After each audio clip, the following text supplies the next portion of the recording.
台南市政府伫7月下旬，才伫安平古堡公布台南4巴东系列活动的主视觉加主题音乐的发表。不过，上午议会登记会伫文化局的业务报告甲质询中，这位议员认为，庆祝建成4巴东文化古都，就应该展现文化的水。建议活动应该跨局处筹备委员会，甚至争取国家级的大型活动，伫台南来举行。那整个活动其实是跨局处的是跨局处。那也开过多次的跨局处会议。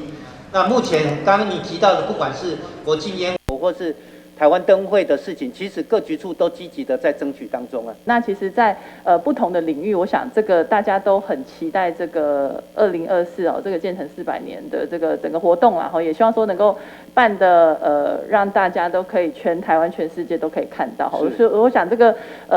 会议的过程，我觉得是可以越来越汇集更多的力量，让大家的声音可以进来，然后让整个活动可以更加的顺利啦。所以我想这个部分在成员的组成上啦，怎么去汇集更多的这个声音，我想这个部分局长这边可以再加油一下啦。我跟议员报告一下因为筹备委员是我们各个